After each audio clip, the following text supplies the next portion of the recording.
David Guetta, il était tellement foutu. Ils ont évacué le backstage. C'était Playground Production dans le temps, qui faisait les ballons blancs. Puis Product venait d'arriver dans le décor. Ça faisait quelques années. Il était foutu, tu veux dire? Pardon? Il était... Hey, salut à tous, bienvenue à un nouvel épisode de L'Envers de la nuit. Je vous présente pour cet épisode-là que je suis vraiment content de vous présenter parce que j'ai manqué de pas vous le présenter. Je vous présente DJ Cal Chaotic, un ami personnel de longue date. Il est professionnel, il est talentueux, il a du cœur. Alors cet épisode-là, il est particulier.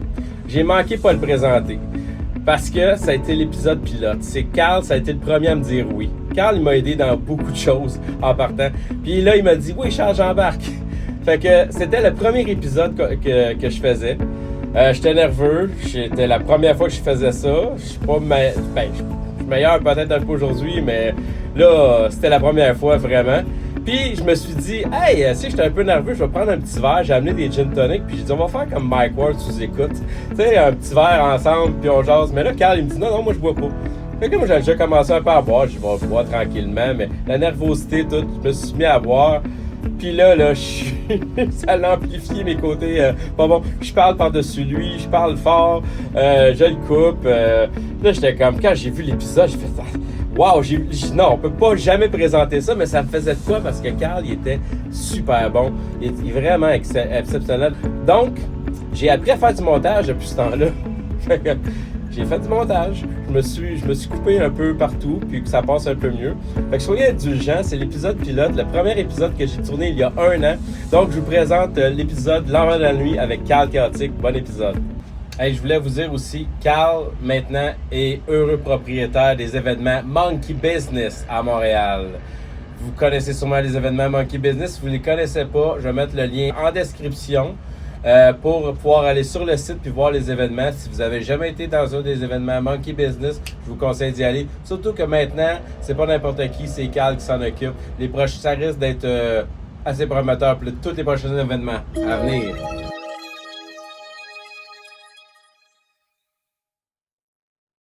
Salut, Cal. Hey! Mon gars, ça fait quoi? Ça fait plus de 10 ans que je te connais, pour vrai, puis je suis déjà venu chez vous, mais je suis jamais venu dans ton studio. C'est la première fois que, pour vrai, hey, après toutes ces années-là, même toi, tu le croyais pas. Ben non, j'étais sûr que je t'avais déjà présenté là, mon petit coin de paradis. Ton studio, pour vrai, il est vraiment... C'est grand. Ouais. C'est pas juste ton studio pour faire de la musique, c'est ça? Dans le fond, c'est un 3 pour 1. C'est mon studio de production. Okay. Donc, c'est là que je fais ma musique. C'est ici que je fais mes podcasts. C'est là que je fais mes Twitch, ici. Puis c'est ici aussi que je pratique ma technique. Puis dans le fond, là-bas, c'est plus mon bureau pour mon travail. Mais c'est tout le temps sur mon bureau aussi que je prépare mes playlists. Ça, on va en venir justement, parce que c'est ça, là. Parce que quand même, t'as une double vie, là, dans le fond. J'ai une double vie, certain. OK, c'est ça. Puis je m'assume. Ouais, ben, un peu le monde dans l'univers un peu underground, ou tu sais, dans le monde de la nuit, un peu, on a quand même un peu toute une double vie, là. Mais il y a une chose, regarde, on va partir juste du début, là, pour vraiment, là, tu sais, comme, même moi, je sais pas ça. Tu viens de où? Moi, je suis originaire du Lac-Saint-Jean. Je suis né à Alma. OK. Puis, je te fais grâce des détails, là, mais ma mère est décédée quand j'avais 2 ans et demi. Ouais, puis t'as même pas d'accent. Ouais, je le sais, je l'ai perdu le premier jour de... Attends, excuse-moi, là, parce que j'avais mon idée dans la tête, j'ai répondu, mais ta mère, écoute, tu viens de me donner... OK, elle est morte quand elle avait 2 ans et demi. J'avais 2 ans et demi, ouais. OK, fait que tu l'as pas vraiment connu, dans le fond. Je l'ai pas vraiment connu, puis je me suis fait adopter par mon oncle puis ma tante. OK, puis eux, ils habitaient où? À Boucherville. OK, c'est ça, à Boucherville. Pour ça, Puis moi, j'ai un frère jumeau identique, imagine-toi donc. Ouais, ça, je savais ça. Ça, je le sais que ça. Donc, évidemment, il voulait pas nous séparer, donc il a gardé mon frère plus jeune, mon père naturel. Puis moi et mon frère jumeau s'est fait adopter là, par notre oncle puis notre tante. S'entends-tu bien encore avec ton frère? Ben certain. Ouais. Ben certain. Mais il y a une chose que je sais, c'est que ton frère, je pense qu'il sait pas ton côté... dans le fond, il sait que tu fais du DJing, mais pas plus, je pense. Non, ben je pense que... ça reste un travail de DJing. On peut aller ou on peut pas y aller si tu veux là-dedans. Mais je veux dire, j'ai rien à cacher, là, même au travail. Là, mais il est pas pareil. Vous êtes différents. Vous êtes jumeaux, mais vous êtes, c'est ça, très différent. Ouais. OK. Parce que c'est intéressant, pareil. T'as un frère jumeau, que lui, dans le fond, il est un peu plus... Il est physioterroriste. Comment? Ça existe, ça? Physio-terroriste? Non, il est physiothérapeute. OK. Mais il terrorise ses patients, donc c'est pour ça que j'appelle ça un physioterroriste. OK. Ouais, c'est ça. Il fait mal pour leur faire du bien. C'est Ouais, ça. c'est ça. OK. C'est ça, mais lui, il est plus straight un peu, famille. Ouais, ben je veux dire, peut-être moins de... Il y a un côté givré, moins givré que le mien. Non, mais OK, c'est ça. OK. Fait que vous êtes ensemble, vous êtes un mini-wheat. Exact. C'est OK, ouais. OK. Fait que vous êtes... OK, fait que t'as été... Ben, c'est pour ça que t'as pas l'accent, dans le fond, là. Ouais, mais dans le fond, je l'avais parce que même mon père, ma mère adoptive, ils ont l'accent. Mais je me suis tellement fait écœurer ma première journée à la maternelle. Ça a été un petit peu traumatisant à cause de mon accent OK. que la deuxième journée, je l'avais perdu. Ah ouais, OK. Ouais. Puis, t'as encore la famille là-bas? Ben, tous mes cousins, cousines sont Fait que tous tu là. vas encore là-bas. Ben, certains, tu sais. Fait que là, t'es seul dans la famille qui n'a pas l'accent. C'est ça. Mais, tu sais, dans le fond, mon père, il était 10 frères et sœurs. Ma mère, il était 18 frères et sœurs. Puis ils sont tous alentour du Lac-Saint-Jean. Tu sais, là, Saguenay. Tout OK. dans ce coin-là. OK. Fait que, écoute, moi, là, je me rappelle d'un premier temps que je t'ai connu avec la vente de billets. Tu sais, Ouais. pour des événements, j'avais été te voir, puis déjà en partant, tout le monde va le dire encore aujourd'hui, là. Carl, super sympathique. Là. Man, tu t'en rappelles-tu? Je voulais apprendre à mixer. Il n'y a pas personne qui voulait me l'apprendre. Puis tu t'as dit, t'as pris un midi, c'est ton heure de job au centre-ville. On est allé au... Complexe des Jardins. Complexe des Jardins. Je m'en souviens comme c'était hier. Ouais. Man, j'ai retrouvé l'autre fois, j'ai fait un ménage. Là. Tu m'avais fait des dessins sur des feuilles. Parce que moi, dans l'affaire, là, j'ai haï ça jeter. Fait que des fois, je garde un peu trop d'affaires. Là. J'ai retrouvé les feuilles jaunies. Ça fait longtemps, là, t'imagines-tu, de tout ce que tu m'avais écrit, tout ce midi-là, pour apprendre. Puis écoute, ça a été super parce que j'ai vraiment bien appris de ça, tu sais. Puis, t'as été le premier vraiment à m'aider pour moi, mes événements. Mon premier événement, tout, tu sais, parce que tu pouvais pas venir, nanana. Puis, je sais pas si tu t'en rappelles, parce que t'as dit, je vais essayer de venir faire une petite saucette. Certain, je m'en souviens comme c'était hier. T'es arrivé. Je débarquais de l'aéroport. Mais ça, je sais pas. J'ai dompé ma blonde puis du temps avec mes enfants. T'es arrivé le matin. Ben, tu sais, le matin de l'événement, parce que ça durait toute la nuit. T'avais la face rouge. Ah, j'avais un coup de soleil d'en face. J'ai dit, t'arrives de où? Je te parle de l'avion. Quoi? J'étais en Floride. Ouais, Chez ma mère adoptive. Ouais, mais ça m'avait vraiment impressionné. Tu m'avais aidé. Tu avais dit, je vais faire une saucette. Mais j'étais comme, ben, le gars, il vient de voyage. Il viendra pas. Puis quand t'es arrivé, t'es venu. Je suis venu sur un tapis volant. Ah ouais, non, mais ça, ouais, c'est facile. J'étais dans le thème. Hey, c'est là qu'on a commencé plus à vraiment avoir un lien d'amitié. Parce qu'après ça, hey, écoute, j'ai essayé de t'avoir jusqu'à mon 3e événement. Finalement, t'es venu. Puis j'en ai fait une gang après ça, là. Ouais, mais tu te souviens, le premier, que c'était le Space Oddity? Ouais, Space Oddity, c'était mon premier. Tu te souviens ce qui est arrivé? T'étais supposé venir, mais là, tout d'un coup, tu pouvais plus, puis t'étais plus sûr, parce que t'étais lié avec des contrats avec d'autres endroits, tu sais. Ça peut jouer dur dans cette... Ouais, ben oui, c'est ça. On apprend, là. Écoute, là, dans cet univers-là, justement, ça s'appelle l'envers du décor, c'est pas pour rien. Le monde, ils vont se rendre compte que il y a vraiment... tu sais, ça joue du coude, tu sais. Ça joue beaucoup du coude. Puis c'est comprenable aussi, parce que tu veux que tes événements fonctionnent, il y a de la compétition, Puis moi, quand même, je vais dire une affaire, la compétition, moi, je trouve ça sain. C'est ce qui pousse à performer, puis à te passer. Ben oui, sinon, sans compétition, quand il y a un monopole, tu t'en fous, t'es le monopole, tu sais. Fait que, mais c'est ça. Puis là, tu m'avais appelé à 1 semaine, 2 semaines de l'événement. Je m'en souviens pas, sérieux, là. Ah non? Non. Écoute, tu me rappelles des souvenirs. Ben, c'est parce que moi, là, ça m'avait fait capoter. T'étais sur le flyer, on vendait des billets, tout. Puis je l'avais fait? Oui, tu l'as fait. Ouais. Non, tu l'as fait. Mais il était arrivé quelque chose. Et je m'en souviens, je revenais du dépanneur, moi, là, chez nous, tout ça. Puis là, le téléphone sonne, ouais. Puis là, tu te dis, ouais, peut-être, il était. En tout cas, on va sauter de terre, mais il est arrivé quelque chose. Puis là, Kim, t'étais plus sûr de pouvoir. Puis c'était vraiment quelque chose qui est arrivé, là. C'était hors de ton contrôle à toi, là, tu sais. Il dit, je vais m'arranger tout. Mais là, moi, c'était comme... Si tu vas t'arranger, mais là, l'événement, il est dans 2... Puis, tu sais, je t'en tiens pas rigueur, là, parce que c'était pas ta faute, là. C'est vraiment... C'était vraiment pas ta faute. Puis, mais là, moi, il faut que je m'arrange, là. Puis là, t'es ces flyers, puis écoute, le monde, ils ont payé quand même pour ça. Puis il faut que je te remplace si t'es pas là. Puis quelqu'un qui va être l'équivalent, puis expliquer. Puis là, et dans ma tête, là, ça bourdonne pas mal. Puis t'as dit, je vais te rappeler demain. Parce que tu savais que aussi l'importance de ça, là. Puis t'as pas voulu niaiser. Puis effectivement, le lendemain, j'attendais ton appel, là. Je te le dis, je l'attends. Puis là, t'as dit, non, Charles, ça va être correct. Ah! Je te jure, tellement que ça... Hey, ça m'a fait du bien, là. J'étais comme, OK, cool. Mais je me demande si ça coïncidait pas dans ce temps-là. Je travaillais souvent à Boston. Je suis un client. Je sais pas si ça a donné avec ça. Puis des fois, avec les vols d'avion, moi, il fallait que je sois là. Je me souviens pas. Je me souviens... Non, d'après moi, c'était... Bon, regarde. Anyway, hey, ça fait longtemps. C'est 2016, je pense. Fait que ça fait quasiment 10 ans, tu sais, de ça. Fait que... Non, fait que ça fait depuis ce temps-là que je te connais. Puis écoute, merci beaucoup en passant. Tu m'as poussé beaucoup. Puis je pense que tu as aidé. Ta force à toi, là, c'est que tu étais près des gens tout le temps. Puis encore aujourd'hui, le monde me le dit. C'est ça. C'est vraiment, vraiment proche des gens. Puis, je pense que c'est ça qui fait la différence, dans le fond, là, avec d'autres DJ. Tu sais. Hey, ça fait combien de temps que tu fais ça? Depuis 2005. Depuis 2005 que je suis DJ, donc ça fait 20 ans cette année. C'est fou, on dirait que ça a passé comme une balle. OK, puis toi, t'avais déjà un job? Ouais, j'avais déjà une job. J'ai toujours une job. J'ai toujours eu une job. OK, t'as toujours la même job? Ouais. OK, bon, c'est ça.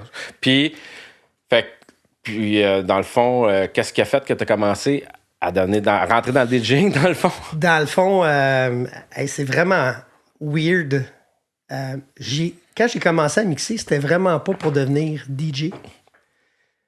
Moi, j'avais un hobby dans le temps. J'étais instructeur d'aérobie. Je faisais des cours de step. T'étais instructeur d'aérobie? Ouais, j'étais instructeur d'aérobie. C'était un hobby. Écoute, j'étais en forme, man. J'étais un athlète dans le temps. Je donnais une douzaine de cours par semaine. Ah ouais? Puis, c'est ça, en 2003, j'ai fait un premier événement électronique. Tu as fait ça encore, l'aérobie? J'ai arrêté en 2017 parce qu'ils ont comme arrêté de donner des cours de step. Mais à mon premier événement, en fait, quand j'ai fait mon premier événement, je t'en parlerai tantôt, c'était la première fois là, que j'écoutais du trance puis de la musique électronique. OK, mais là, toi, t'avais-tu déjà fait des raves? Non. OK, bon.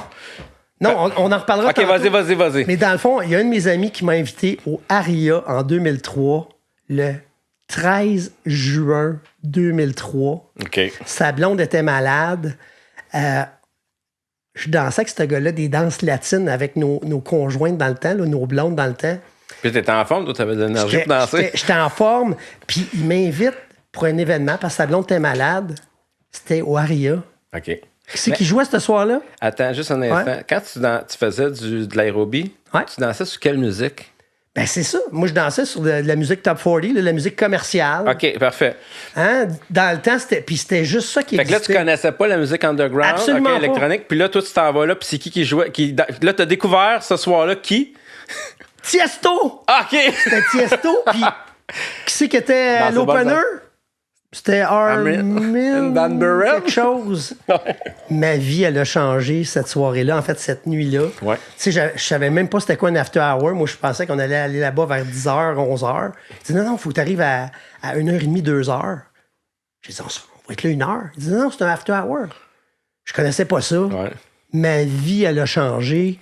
Puis j'ai dit, hey, c'est qui, lui? Ben, c'est Tiesto. OK. Puis Puis l'autre d'avant, il dit, ben, c'est Armin, il commence. Ouais, comment? Il commence. C'est Fait comme que son là, j'ai petit dit- poulain. C'est ça. Puis dans le fond, moi, j'ai dit, hey, ça me prend cette musique-là dans mes cours de step. Puis OK. c'est comme ça que j'ai commencé à mixer. Pas pour devenir DJ, pour avoir cette musique-là dans mes cours. OK. Puis tu l'as fait? Ben, je l'ai faite.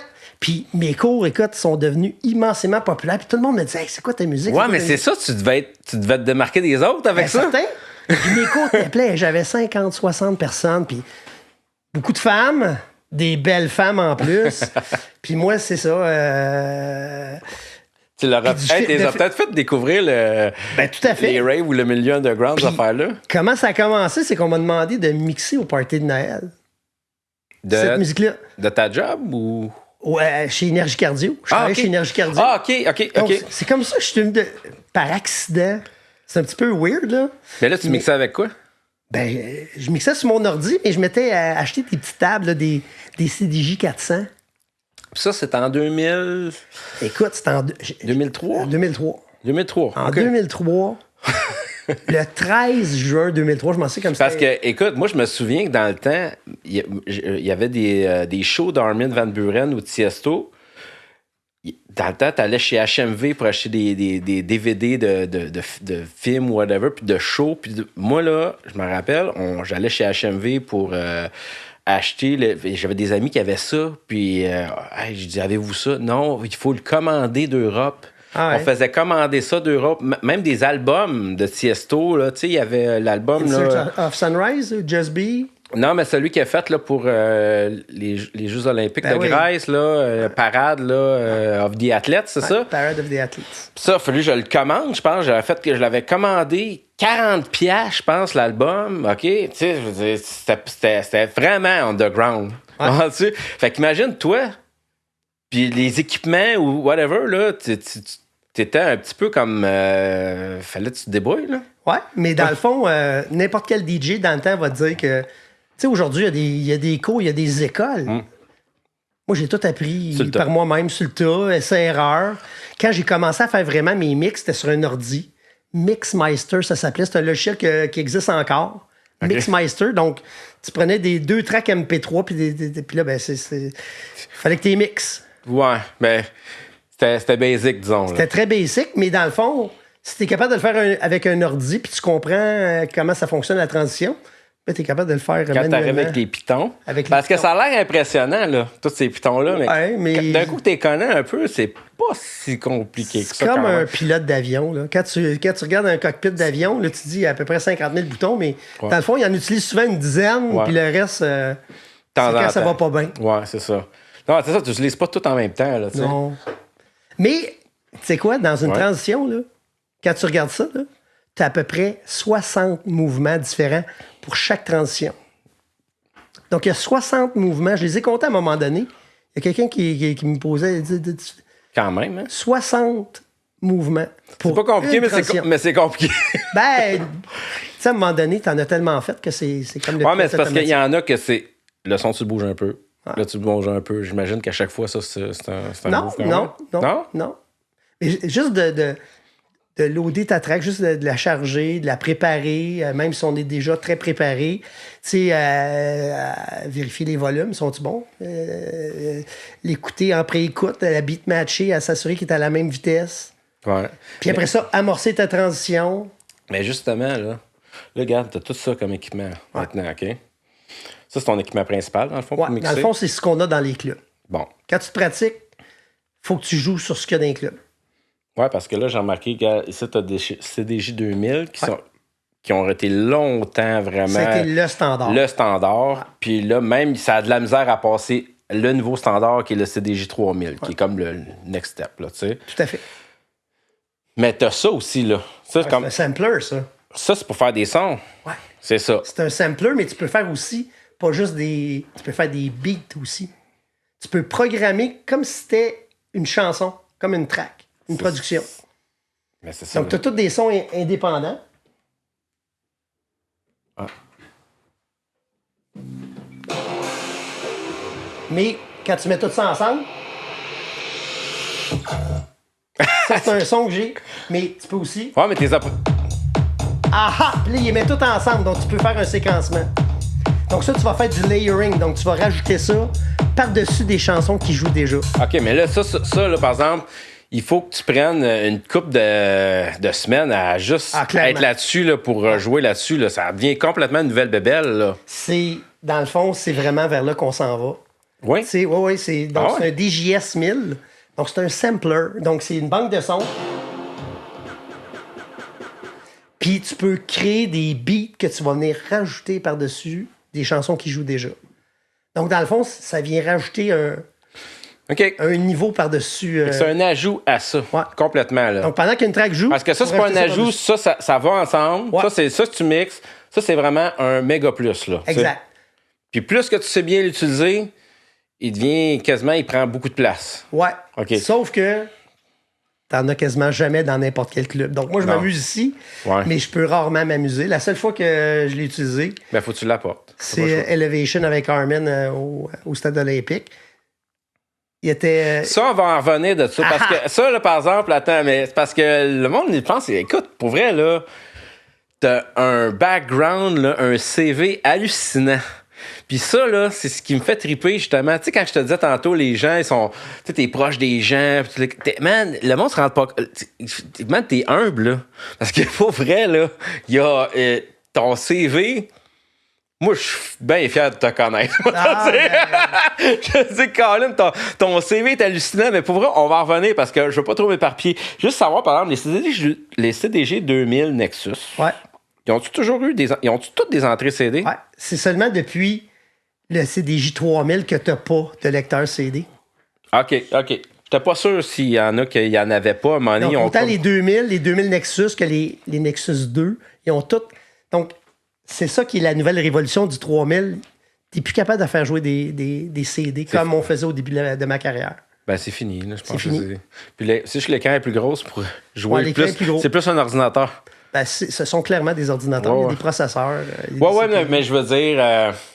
tu sais, là, l'écran, t'es plus pour aller chercher tes affaires, tandis que là, l'écran est important parce que tu vas vraiment... C'est ça, c'est clairement beaucoup plus un ordinateur à musique, tu sais. OK. Mais là, dans le fond, ce que je veux savoir... OK, bon. Puis là, on n'a même pas parlé encore de ça, puis t'as ça, puis t'as du stock. Mais justement, toi, t'as commencé avec ton ordinateur en 2003, OK? Puis les ordinateurs de 2003, OK, c'était les ordinateurs de 2003. Tu sais, on comprend. Puis même la musique, elle était plus simple aujourd'hui, là, tu sais. C'est la vie de jour. Ben, quand moi, quand des fois, je réécoute vraiment des vieux hits, tu te rends compte que... c'est plus pauvre musicalement. Clairement. Ouais, tu sais, c'est ça. Tu sais, quand tu regardes, je sais pas si c'est les waveforms, quand tu regardes, tu sais, il y a comme une représentation des chansons qu'on appelle la waveform. Quand tu regardes là, les premiers hits de Tiesto, là, Adagio for String, c'est vide. Ouais. C'est vide. C'est comme une tonne pas finie, moi, des fois, je trouve. Mais c'était ça. Aujourd'hui, avec la puissance des ordinateurs, la musique est tellement plus riche, plus complète, plus nuancée. Il y a des teintes. Elle est pleine, ta waveform, là. Donc, c'est les logiciels, les DAW, là, pour créer de la musique. Les DAW? Ouais, ils appellent ça des DAW. C'est quoi ça? AW, c'est l'acronyme. Donc, c'est Digital... Je me souviens pas de... Ouais. Comment t'appelles ça? Digital Audio Workstation. C'est ça, Audio Workstation. Yannick qui est là pour nous autres. Merci, Yannick. C'est comme notre chat GPT en live. C'est ça, live. Mais dans le fond, c'est ça que tu parles de Ableton ou toutes les autres, là, FL Studio, Logic. Les logiciels de production sont rendus tellement puissants avec les processeurs c'est ça. que tu es capable de vraiment créer là, des sons que t'étais dans pas le fond, même s'il aurait voulu, il pouvait pas dans le temps. Non, c'est ça. C'est ça. C'est vraiment la musique qui faisait à la limite de l'électronique ce que ça pouvait faire. Des ordinateurs, parce que c'est ça de la musique électronique, c'est créé sur un ordinateur. Ben, c'est ça te prend un DAW. Écoute, mais là, toi, dans le fond, OK, tu me fais penser... Moi, des fois, je me dis... Tu sais, je parle à mon gars. Mon gars, il a 24 ans, le kid, puis tu sais, les jeunes, ils jouent à des jeux vidéo. Puis moi, je leur dis souvent... Mais moi, je suis né des premiers jeux, puis j'ai suivi l'évolution. Je suis vraiment né dans les premiers jeux vidéo, puis j'ai vraiment évolué avec ça, tu sais. Fait qu'un peu, toi, quasiment ça, que pareil, t'étais quand même au début de la musique électronique, fait que même avec l'équipement, fait que t'as monté, là. T'aurais jamais pensé finir avec tout ça. Jamais. Puis dans le fond, moi... T'aurais jamais pensé faire carrière, même, je pense. Jamais. Tu sais, moi, c'est vraiment une surprise. Je m'attendais tellement pas à ça. Mais moi, j'ai vraiment commencé, là, tu les vois pas ici, là, mais j'ai des vrais Technics SL 1200. Ouais. Le monde ne le voit pas, mais c'est des MK2.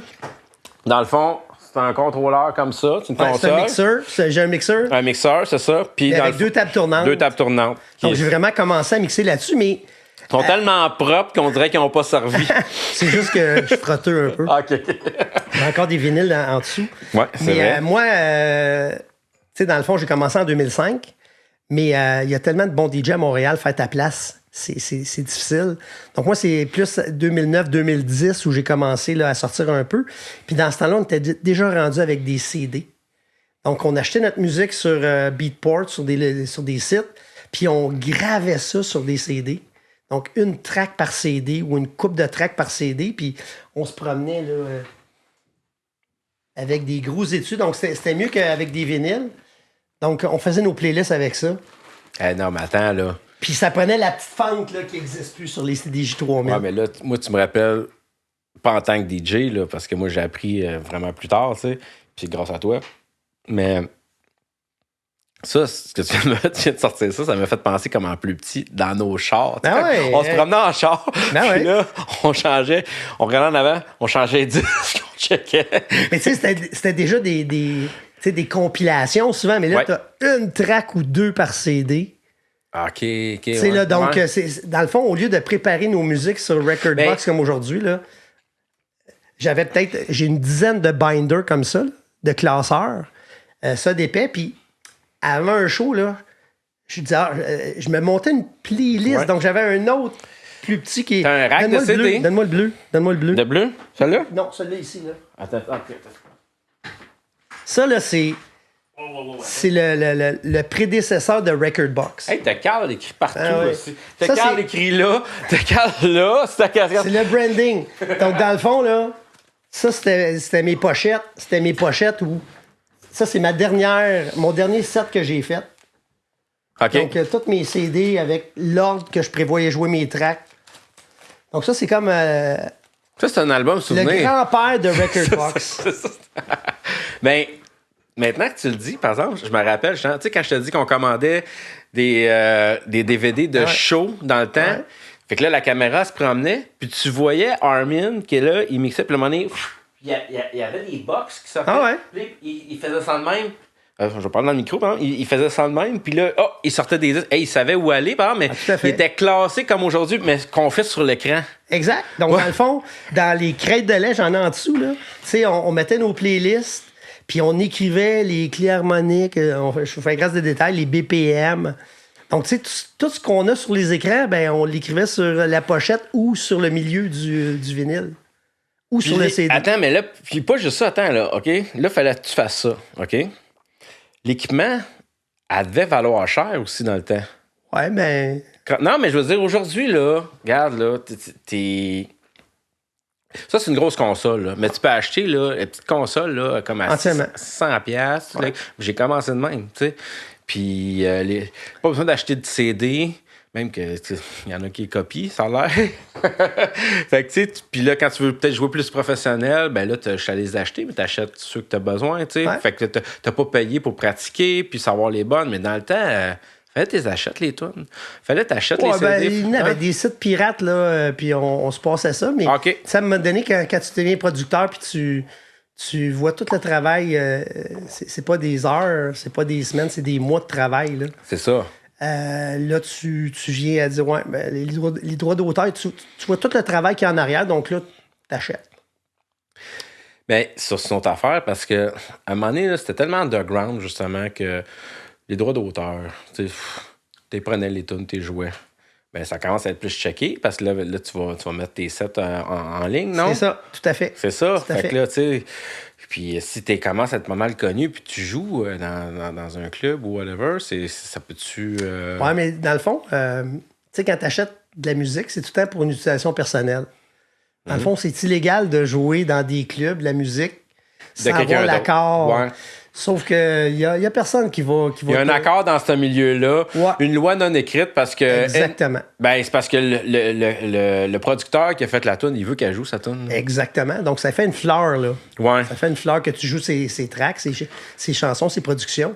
Mais, parce que s'il commence à demander de l'argent, là, il va se faire bannir. Puis... Mais tout est là, Charles. C'est dans la monétisation. Donc, en ligne... Si tu monétises, là, ça devient non, mais si elle joue, le monde va vouloir l'acheter pour pouvoir la jouer. Fait que c'est une pub gratis, tu y fais. Tout à fait. Donc, c'est sûr que cette entente-là, non-verbale, en fait, non écrite, pardon. Ben, non écrite, là, tu sais, un consensus non dit, on va dire, là, quand même. Fait que là, ça fait ça. Fait que là, avec le temps, dans le fond, là, fait que, dans le fond, tu t'es juste comme raffiné à chaque fois. Ouais. OK, mais c'est quand tu as eu ton premier vraiment gig, là? Qu'à un moment donné, là, t'es devenu, là... mais là, attends, ça, là, c'est en 2005, t'as été dans ton premier rave, dans le fond.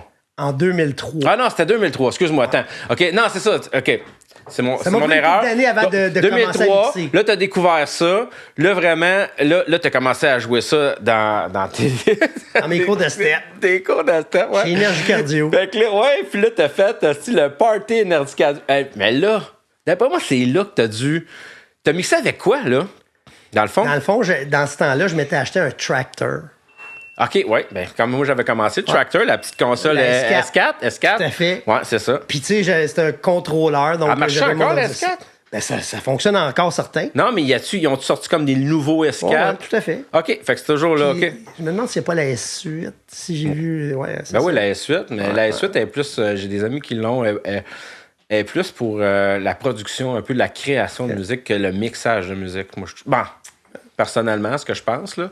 Mais tu connais Dal Talbot? Il Ouais, est tout à là, fait, puis il y a Dave Wally qui vient aussi dans le bout d'Alma aussi. Super Dan. Puis Dave Wally. Hein. Ouais, c'est ça. C'est Bass? C'est quoi son nom? D-Bass. D-Bass. Ouais, c'est ça. Mais là, t'avais-tu pratiqué chez vous? Ben, certain que j'avais pratiqué. OK. Mais t'étais-tu nerveux? J'étais T'étais-tu très prêt? nerveux. Écoute, tu sais, puis c'était une party, on était à peu près une centaine parce qu'il y avait plusieurs gyms qui avaient les mêmes Fait que propriétaires. t'es connais un peu tout quand même? Ben oui. OK. Si on fait beaucoup de remplacements. C'était des amis. Mais le party, il tient à toi. Ouais, mais... T'as pas senti cette pression-là? un peu? Ouais, mais je m'étais bien préparé. OK, là, OK. puis je voulais être sûr de fait. T'as mixé combien de temps? J'ai mixé, je pense, 3-4 heures de temps. Tu Quand sais, il y avait même. comme un souper, puis après ça, j'ai embarqué après, là, puis...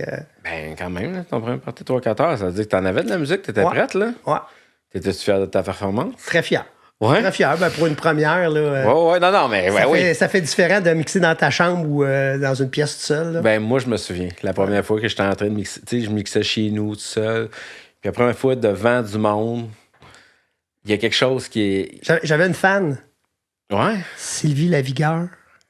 Sylvie Lavigueur, Ouais. je la connais-tu? Tu sais, c'est le visage d'énergie cardio. Tu sais, elle Ah faisait oui, ben oui! OK. T'es qu'on allume, Charles. Ben oui. Ouais. Pour vrai? Ouais. OK. Elle travaillait au même gym que moi, là, à Saint-Hubert. OK. T'as-tu suivi toujours comme fan? Ben, en fait, elle aimait beaucoup ma musique. Tu sais, puis c'est Non, mais elle écoute encore tes sets, peut-être. Ben, certain. Je suis sûr qu'elle est. Ça fait un bout qu'on a perdu le contact. Parce que Ouais. moi, depuis 2017, j'ai officiellement pris ma reprise. En fait, j'ai pris ma retraite, pardon. Les cours de step, dans le fond, ils ont tout acheté les cours de Les Mills. Donc, c'était des cours qui ne m'intéressaient pas. C'est tout pré-chorégraphié. C'était la musique. Tu sais, je ne pouvais pas choisir ma musique, pas choisir mes routines. Donc, j'ai dit, faire d'autres choses. Ouais, non, c'est ça. OK, mais là, fait que là, t'as fait ton party là. Tu l'as-tu fait plus qu'une fois, dans le fond? J'ai fait 3-4 Années. Ouais, 3-4 Noël. Puis là ta première fois là, devant du monde? Hey, à l'Éclipse. Non, C'est Alain Joyal. Non, mais attends, là, devant du monde, là, quand t'es devant ta gang, la première fois que t'as mixé, là, Party de Noël, là, Ouais. t'as-tu un clic, y a-tu quelque chose qui s'est fait, j'aime ça? Tu sais, parce que ça a l'air, tu sais, les humoristes, on va dire, qui vont sur scène, Ouais. il y a quelque chose qu'après ça, là, c'est comme une drogue qu'ils aiment, qu'ils veulent revivre. Oui, mais tu sais, dans ce temps-là, là, je faisais pas juste mixer la musique électronique. Là, tu sais, j'avais mis d'autres types de musique OK. pour que ça plaise à tout le monde. Mais mon premier gig de musique électronique, c'était à l'Éclipse, Alain Joyal. OK, fait que ton premier, OK. Premier gig là, officiel dans un club, c'était Super Alain. Hey, d'ailleurs, 2010-2011. Puis c'est ça, c'était avec Alain Joyal. C'est le premier qui m'a donné mon premier break, ma première chance. ah ouais? Ouais. OK. Quelle année t'as dit? 2010-2011, ça fait longtemps. Quand même. Fait que là, mais Donc, je faisais des petits parties là, dans Ouais. des sols. mais t'as jamais arrêté. J'ai jamais arrêté. Fait que tu te sentais prêt. Ouais, mais je pratiquais, puis tu sais, dans ce temps-là, là, les DJ disaient hey, si t'as pas mixé là, 2000 heures, là, t'es pas prêt. C'était comme ça. Il y avait, sans dire de la compétition, mais tu sais, tu veux être bon, donc je faisais plein de petits T'étais pas événements. sur le sync. Non, ça n'existait pas dans ce temps-là, le sync. Ah ben non, c'est vrai. Ça n'existait pas. Sais-tu quand c'est sorti, ça, le Sing? Ben, le Sing, c'est arrivé avec le Nexus 2, là, le CDJ 2000 Nexus 2. Donc, OK. probablement 2000. Ce que ça n'a pas, là, le 5, là, en passant, c'est que dans le fond, il faut, quand tu changes de track, tu me dis si je me trompe, là, il faut que tu beat match. Ça veut dire que il y a un beat, puis il faut que l'autre beat, il soit tout en même temps, tu sais. Fait qu'il faut qu'il marche pour embarquer sur l'autre tune. Puis fait qu'il faut que tu appartes au bon beat comme beat match. Je sais pas comment mieux l'expliquer que ça. On dit calé en français. Comment? Calé. Calé? Calé, deux chansons, c'est les beats matchés. J'aime mieux beat match. Ouais. Puis, mais tu le faisais à l'oreille. Mais c'est pas toujours évident, là. Je le fais toujours à l'oreille. C'est ça, je sais, mais les DJ l'ont toujours. Mais aujourd'hui, ils ont sorti justement un piton, ça s'appelle Sync, t'as pas besoin de le faire. Quand tu pèses, beat match pour toi. Il le fait pour toi. Non seulement la vitesse, mais il va aligner vraiment. C'est pour ça qu'à cette heure, il y a beaucoup de monde qui mixe puis qui beat match. Puis là, c'est pas des vrais DJ parce qu'ils le font pas. Mais ça c'est. Écoute. Moi, je le fais, des fois je le fais pas, mais c'est comme un char manuel puis un char automatique aussi. C'est parce que, tu sais, quand ton char est automatique, des fois, ben, ça te permet de faire peut-être d'autres choses. Je sais pas, mais le but, c'est de faire un bon set. Tout à fait. Moi, c'est ça à la fin de la journée, c'est pas la technique. Tu sais, quand la musique est bonne, quand le dance floor est en feu, c'est ça un bon DJ. C'est pas la technique, c'est pas les équipements. C'est que tu as deux sortes de DJ. Dans le sens que t'as ceux qui c'est des DJ de salon un peu, ou je sais pas, c'est peut-être pas fin de dire ça, peut-être pas la bonne façon, mais t'as ceux qui sont bons, mais que devant une foule, ils vont savoir préparer, comme avoir composé une musique, puis ils vont composer leur musique, mais ils vont venir la jouer devant le monde. Puis ils trouvent qu'ils ont composé la meilleure tune, fait que la meilleure set, on pourrait dire. Puis t'as ceux qui sont... ils ont pensé, ils savent ce qu'ils vont faire, mais ils savent lire la foule, puis ils sont pas bloqués à ce qu'ils ont créé. Ils vont... Ah, la foule... OK, on va aller... OK, là, ils sont fatigués, on va y descendre. OK, là, OK, on s'en va par là. Oh, ils ont l'air aimé ça, on s'en va par là. Puis ils sont capables de... C'est ça, le vrai DJing. Exactement, mais on dirait que ça... Je pense que c'est ce qui fait la différence entre le vrai DJ, ceux qui coûtent peut-être plus cher ou qui sont capables de vraiment s'adapter à la foule. Mais c'est parce qu'il y a tellement de DJ à cette heure, on va se le dire. Là. Il y en a beaucoup. Là. Il y a 8 500 000 DJ au Québec. Mais non, mais on est 8 millions au Québec. T'as tout compris. Même les nouveaux-nés sont DJ. Voilà. Ils sortent ça avec une table tournante. Mais c'est ça. Mais c'est parce qu'il y en a qui sont vraiment bons, là. Tu sais, pour vrai, là. Mais c'est pour ça que des fois, ils font « Ah, à soir, ça a mal été. » Ou « Je l'ai moins aimé, lui, à soir. » Ouais, mais c'est peut-être parce que là, écoute, le feeling, écoute, il y a tellement de facteurs que lui, il s'est préparé, là. Son set, c'est ça. Puis un soir, il va être... Parce qu'il est bon, son set. Un soir, son set va marcher, mais un soir, son set... Écoute, la foule, c'est plus organique que ça. Fait qu'un bon DJ, vraiment, un vrai, moi, je pense que c'est ça qui différencie vraiment le niveau de vrai, on pourrait dire. C'est ceux que sont capables de beat matcher naturellement, puis de checker la foule, puis de vraiment s'adapter, tu sais. Mais dans le fond, tout le secret, là, c'est dans... Moi, là, avant chaque set, tu sais, là, faut que je regarde où est-ce que je joue. Je suis en début, je suis en milieu, je suis à la fin. C'est qui avant, c'est qui après moi? Ouais. C'est qui la crowd, qu'est-ce qu'ils aiment? Moi, je suis tout le temps le premier en plus, donc j'arrive le premier, j'arrive souvent le dernier à l'événement. Puis tu sais, c'est ça, j'ai mon plan. T'arrives le premier, tu pars le dernier. Ouais. C'est ça que tu veux dire? Presque tout le temps. Ouais, c'est ça, OK, ouais. Que je joue au début, au milieu ou à la fin. C'est sûr que si je joue au milieu, ben le fait d'être là, ben je vais être capable de voir qu'est-ce qu'ils aiment. Un petit peu plus du vocal. Là, tu m'amènes à quelque part. Excuse-moi. OK. Écoute, tu m'as fait une bêche pour m'en aller vers quelque chose, justement. T'arrives le premier, tu pars le dernier. Puis, attends un petit peu. On va faire une autre affaire, là, par exemple. Dans le fond, là, toi, là, ce qui est impressionnant, t'as joué avec autant les plus gros que les plus petits. Dans les clubs, dans l'underground. Evenco, OK, le Manade, tous les clubs. Les packs. Ah, ben oui. Ben oui, non, mais je veux dire. Non, mais tu sais, le privé, écoute, c'est impressionnant. Tu sais, Beach Club, Stéréo, ça se fait ça? Ben oui. Puis je retourne au stéréo, là. Oui. Le prochain Manade. Oui.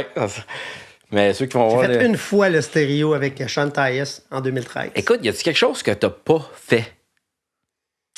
Ben. Regarde, c'est plus facile d'aller là. Ouais, en fait, je veux dire, je reste un DJ local. Tu sais, là, puis non, mais je suis très fier. Je suis super content de ce que je fais. T'as pas fait au Québec, là, quand même. Juste dans la scène underground du Québec, là, dans la scène électronique. Il n'y a pas grand-chose que j'ai pas fait. Ben, on peut même pas y nommer vraiment.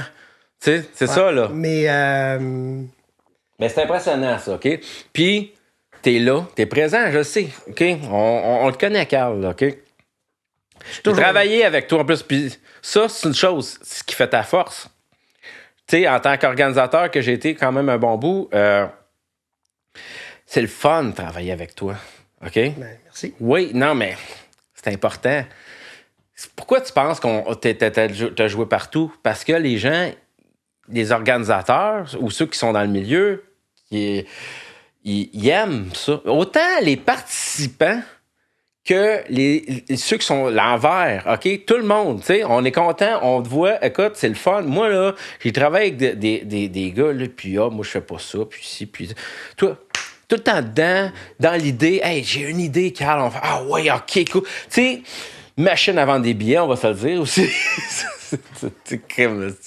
C'est la machine nucléaire à vendre des billets. C'est connu de même, comme. Ah ouais, c'est. Puis, c'est où je voulais en venir avec ça, dans le fond. T'as joué partout. Fait que, puis, t'es là, t'es présent. C'est ça. Bon, à partir de là, OK? T'en as vécu des affaires, OK? On va se le dire, là. Là, t'en as tellement vécu, je sais même pas si tu peux te rappeler. T'as-tu des anecdotes là-dessus, pour vrai? Toutes sortes d'anecdotes. Tu sais, comme la pire affaire ou la meilleure affaire au pire, là. Tu sais, va-t'en dans les extrêmes. Quelque chose qui t'a... quelque chose qui va juicy, là, qu'on veut entendre. Il y en a plein, là, mais il y en a comme 3-4 que je peux penser. Je pense pas disable ou, tu sais, même pas disable. Moi, je m'en fous, hein. Lors de mon deuxième... Moi, mon premier bal en blanc que j'ai fait, c'était en 2004, si je me souviens bien, 2004, mon premier comme participant. OK. Mais comme DJ, mon premier bal en blanc, c'était en 2014, la 20e édition. 10 ans plus tard? Ouais. Donc, ça m'a pris 10 ans. Tu t'avais-tu dit, à un moment donné, que t'allais être là? Non. Moi, mon seul... Quand j'ai commencé à mixer plus sérieusement, là, mon seul rêve, c'était de jouer dans un party pompier pour Francis Hood. Ouais. Puis malheureusement, faire ma place, ça a été trop long pour que je puisse jouer là. Donc, ceux qui connaissent pas ça, les pompiers, là, par exemple, là, c'est... Les raves pompiers, c'était les plus beaux raves qui C'était les raves privés, là. Le rave privé par excellence. Tout à fait. Ouais. Puis, c'est un petit peu les manades qui c'est la manade c'est ça, qui a pris la suite. Qui a pris la relève. Vraiment. Puis, Sylvain... Tu sais, Sylvain Nadeau, ça a été... non seulement, j'étais allé à l'école avec lui. J'ai grandi avec lui à Boucherville. Okay. On s'est perdu 20 ans de temps.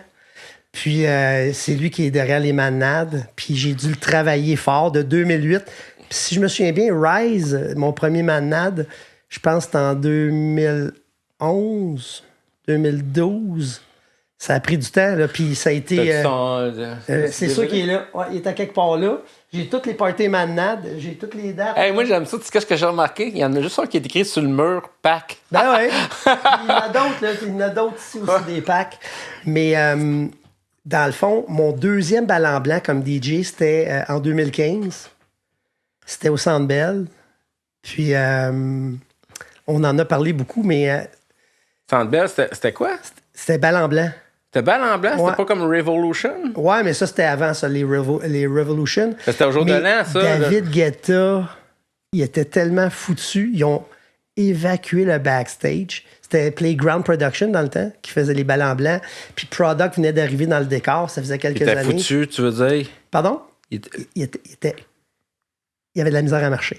Il Il avait de la misère à marcher. Pourtant, il y a une réputation de gars qui est comme... Ouais, mais ce qu'on disait dans le temps, là, c'est qu'il était en divorce, puis ça OK. allait vraiment pas bien. Donc, OK. il est arrivé... Écoute, il avait de la misère à marcher. Moi, tu sais, comme DJ, on est super chanceux là, quand on fait des gros événements de même. On est backstage, on côtoie les plus grands DJ dans le monde. Playground Production, il avait vidé le backstage pour pas qu'on le voit tellement. Il était magané. Il avait de la misère à se tenir debout. Ah ouais, ben il était dans une mauvaise passe. Il était dans une mauvaise passe. OK, parce qu'il y a vraiment une réputation quand même assez... Il s'accroche. Il s'accroche d'habitude, puis il est tellement professionnel, mais je pense qu'il était dans une période de... qui consomme à peine, ce gars-là, là, même que vraiment pas. Il était fini. Je sais pas qu'est-ce qu'il avait pris exactement, puis je veux pas le savoir, mais ça avait été spécial de se faire évacuer pour pas qu'on le voit comme ça. Puis toi, c'était ta première fois? Quoi, ça? C'est ta première fois que tu jouais là? C'était ma deuxième année comme DJ. Donc, j'avais joué 2014, 2015. Donc, ça, c'était quelque chose d'assez particulier. OK. Une autre petite anecdote. La première fois que j'ai joué au Beach Club, puis dans le fond, c'est lors de cet événement-là que ma carrière avait vraiment commencé. 2013. Non, mais juste parce que là, tu me parles de David Guetta là, qui était pas drette, là. Quand il a joué. Magané solide. Mais quand il a joué. C'était tout preset. Ils ont mis un set préenregistré, puis ils mettaient même pas ses écouteurs au moment des transitions. C'était vraiment particulier. Tu sais, monsieur, madame, tout le monde. On voit pas c'est ça qu'on va entendre, des anecdotes de même. Ouais, ben c'est ça. Ben, c'était tout preset. Donc, il y avait un set préenregistré. En passant, il était vraiment excellent, son set. Ouais. Sauf que... mais lui, c'est beaucoup plus un créateur que clairement, c'est un producteur. Ouais. Probablement le plus grand... le producteur le plus talentueux. N'importe quel genre. Ouais, il était carré. Mais malgré tout ce qui touche, ça devient de l'art. Tout ce qui touche. Mais malgré que j'ai regardé quand même une couple de genre documentaire un peu sur lui, puis il y a tu sais, je veux dire, faut pas y enlever le côté DJing. Il a commencé vraiment DJ. Il comptait là, que dans le temps là, où ce qu'il jouait dans les clubs, là, les DJ, c'était tellement pas important là, qu'il était comme caché en dessous d'une place où qu'on le voyait pas, là, puis qu'il y avait genre une petite fenêtre, là, puis il était quasiment dans un sous-sol. Ils ont de l'air à danser. Ouais, c'est ça. Ouais, il y avait un genre de petite fenêtre, il était quasiment dans le sous-sol, puis il voyait le monde, mais c'était quasiment, tu sais, le plongeur dans une cuisine, là, d'un restaurant, là. Tu sais, on le cache, là. Puis c'était ça, puis il dit, crime, aujourd'hui, on est des vedettes, là, sur le stage, là. Qui c'est qui a changé ça? C'est qui? C'est lui? Non? Oh, c'est Tiesto. Tiesto, ouais, c'est ça. Tiesto, ça a été le premier à se produire dans un aréna. Son manager pensait qu'il était complètement fou. Tu sais, là, il y a eu cette vision. C'est lui qui a tout changé la game, Tiesto. Tu sais, avant, les DJ, c'était seulement dans les clubs. Ouais. Donc, c'est à cause de Tiesto que je mixe comme... Que tu t'en vas Tiesto comme si tu irais voir... tu sais, c'est les Beatles. Tu sais, c'est un groupe. Là. Comme si tu irais voir un groupe, mais c'est un gars, c'est un homme orchestre. C'est un gars qui a changé complètement la game du DJing. Puis c'est à cause de lui qu'il y a des festivals aujourd'hui avec, puis qu'on loue des Sandbell, qu'il y a des Hillsonic, etc. Ouais, avant, c'était juste dans les clubs. Donc, un DJ, c'était dans un club, puis ça sortait pas de là. Puis il a commencé ça quand, lui, à peu près? Il a fait ses premiers concerts là, au milieu des années 2000, là, donc 2003, 2004, 2005. Là. Parce que moi, je me rappelle quand même, j'ai un album là, que j'avais... Moi, ce qui m'a fait découvrir la musique électronique, la première affaire, c'était vraiment... c'était hard, là. Moi, j'ai commencé avec Prodigy.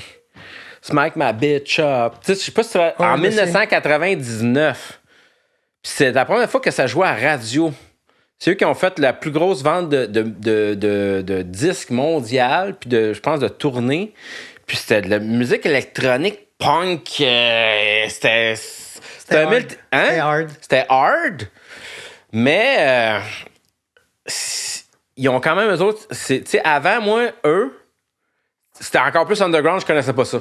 C'est vraiment eux qui m'ont fait rentrer. C'était en 99, vraiment. C'est bon, c'est un nouveau son. Puis je l'avais entendu à la radio. Puis là, j'avais été acheter l'album. Puis l'album au complet, il était pété. Puis tout était nouveau pour moi. Tout ce que j'écoutais, là, c'était différent. Il était pas tout pareil, les tracks. Puis écoute, à chaque fois, ça a été une découverte. Moi, sincèrement, dans le monde de la musique électronique, ça a été The Prodigy qui m'a plongé là-dedans. J'ai fait... Oh, un nouveau monde. Moi, j'étais un gars de musique, surtout métal. J'aimais bien Iron Maiden, ces affaires-là. Puis j'ai découvert ça parce que c'était... Tu sais, même la musique punk, la musique de skater, aussi, j'écoutais. Puis là, j'écoute ça, ça venait me chercher. C'était de l'électronique, mais un peu hard avec un peu ce que j'écoutais. Fait que ça a fait une transition. Ça a été les meilleurs pour faire une transition vers ce monde-là. T'as connu ça, toi? Ouais. Ouais? Ça t'avait pas été... Mais j'ai pas accroché. Moi, c'est vraiment Tiesto. Ouais. C'était un petit peu avant l'Adagio for String, c'est gros succès, mais c'était à l'Aria, c'était... Mais c'est un autre genre aussi, par exemple. Là, on était beaucoup plus... Là, écoute, The Prodigy, c'était beaucoup plus hard, puis c'était beaucoup plus pété, là. Dans le fond, moi, ce qui m'a accroché, là, c'est le côté progressif et mélodique du trance. Ouais. Tu sais, là, c'est... Quand tu as les breakdowns, puis là, t'entends les mélodies, très répétitifs. Tu dirais-tu qu'aujourd'hui, là, ce qui vient peut-être un peu remplacer le trance, ça serait le techno-mélodique? Non, je dirais le mélodique techno. Entièrement. Tu sais, dans le fond, à part les instruments qui sont différents puis les BPM qui sont un petit peu plus bas, c'est très, très, très similaire. Puis je veux pas rentrer dans ces petites guéguerres-là du trance parce que... Hey, attends, là. C'est parce que c'est rendu compliqué, là. Ouais, c'est rendu Puis moi, compliqué. en tant qu'organisateur aussi, je l'ai vécu, là. Tu sais, on va dire, dans le temps, là, c'est assez simple. Là. House, techno, trance. T'as pas mal ça, hein? Ouais. Okay. En fait, ce qui a changé, c'est que maintenant, tu as des sous-genres. Mais non, mais c'est parce que là, c'est du hard trance, minimal, techno, trance, non-binaire. Tu comprends-tu? Fait que là, à un moment donné, puis là, le monde, avant, tu sais, moi, j'aimais ça. Moi, j'aime ça. Fait que là, tu fais un événement qui a tel genre de musique. Tu sais, disons, tu fais, hey, je fais un événement. Moi, le monde, dans le fond, je choisissais. J'aime plus le house, un événement house, techno ou trance. Fait que quand tu organises un événement, ben, c'est un événement trance, c'est un événement house. Mais là, en tant qu'organisateur, puis même en tant que DJ, ça devient compliqué, là. Parce que là, tu fais un événement, ça va être quoi la musique? Ah, ça va être ça. Ouais, mais moi, j'aime plus ça. Eh bien, ça devient, là, tellement, à un moment donné, là, coupé, là, puis tu sais, ça s'est multiplié, là, ça s'est divisé les branches en comme 60 sortes de branches. Fait que là, comment tu fais pour plaire à tout le monde, là, même en tant que DJ? Toi? Ouais, hein? Puis, tu sais, je te dirais, là, 2014-2015... Tu sais, avec les fameux logiciels, les DAW qu'on parlait tantôt, tu sais, avant, chaque genre avait comme un genre de signature.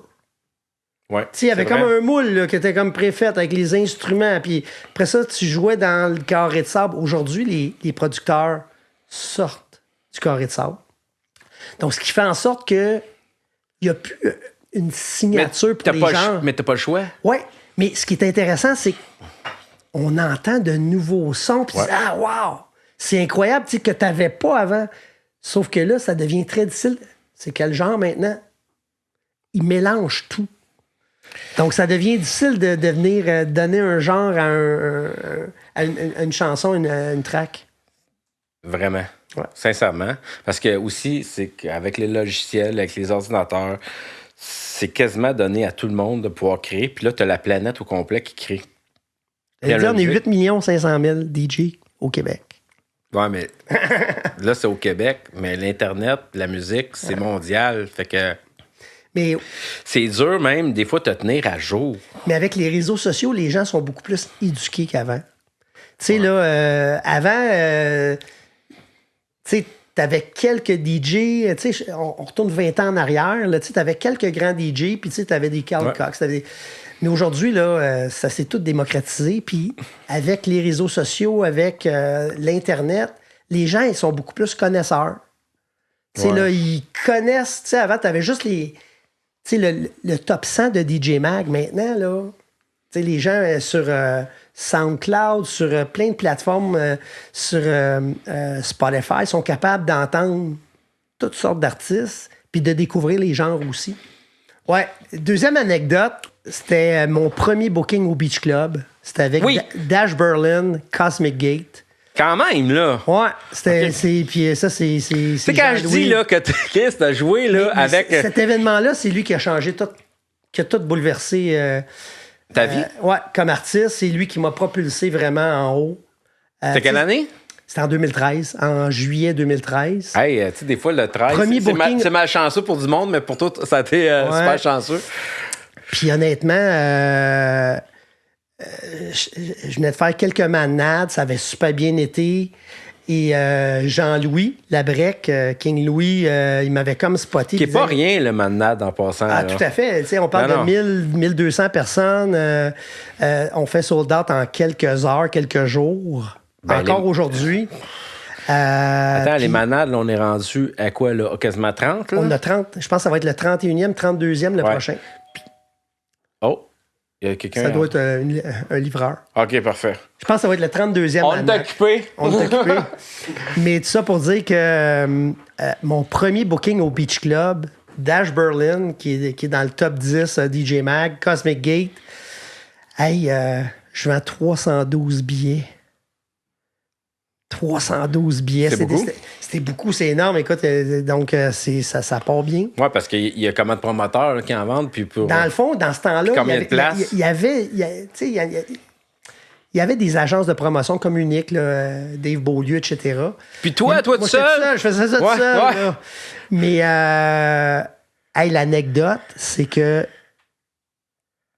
Louis vient me voir après mon set. Donc, moi, je jouais juste avant Dash Berlin.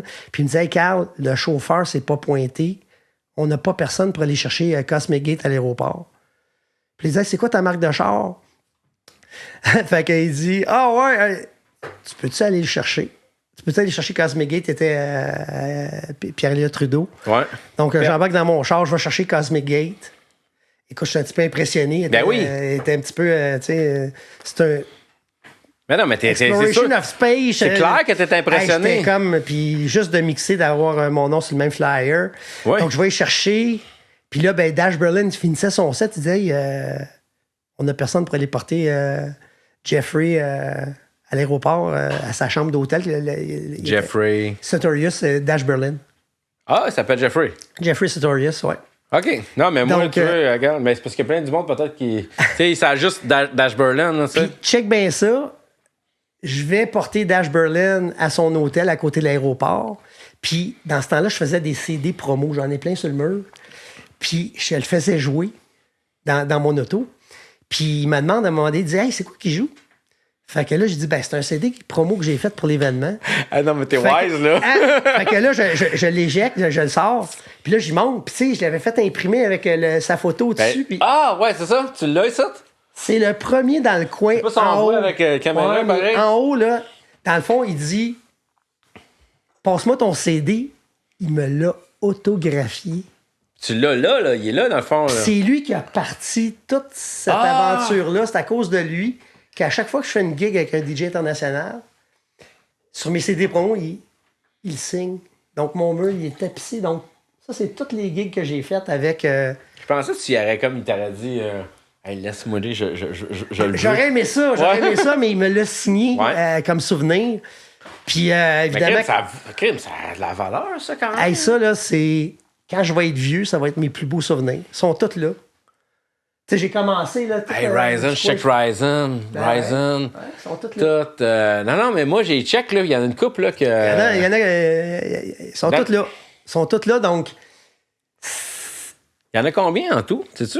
Écoute, j'ai pas compté, mais il doit y en avoir, je te dirais, là, au moins une centaine.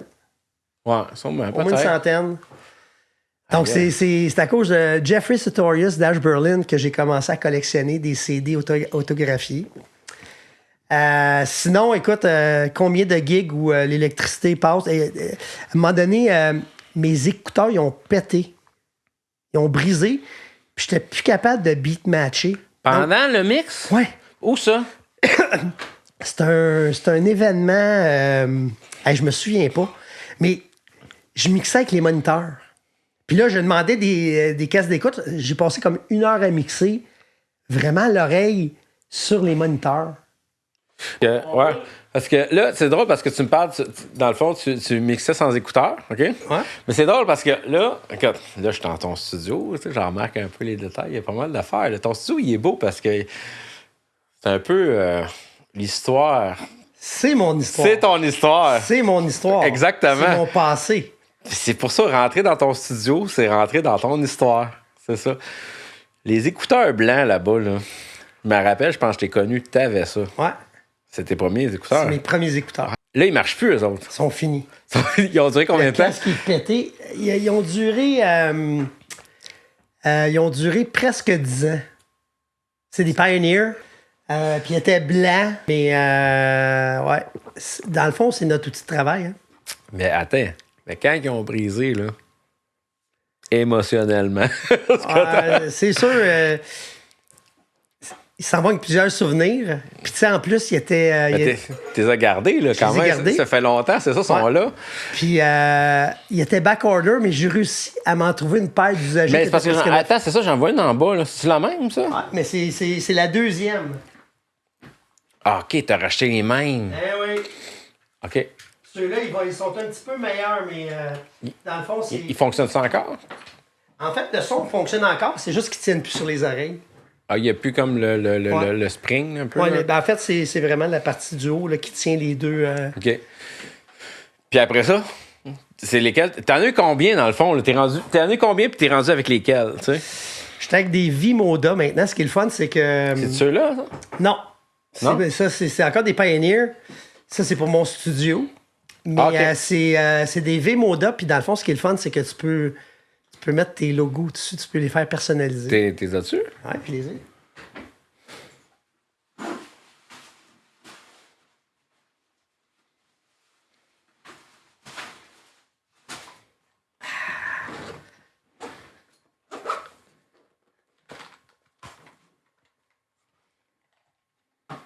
OK. Attention, sont dans l'enveloppe. OK. Ah, putain. avec le petit fil ici. Donc, parmi les meilleurs écouteurs sur le marché. Puis ce qui est le fun, c'est que tu peux les coquer, tu peux les personnaliser avec ton logo ou mettre ce que tu veux dessus. Sais-tu quoi? Il y a une chose que j'ai appris récemment. Sais-tu pourquoi que les AirPods sont blancs? Aucune idée. Il y a une raison. Puis il n'y avait pas d'autres couleurs. Tu remarqueras, hein? Tu peux pas choisir ta couleur des AirPods, là, tu sais? Les écouteurs d'Apple, là, Hein? tu sais? Moi, je pensais que c'était à cause que Apple tout était blanc, non? Non.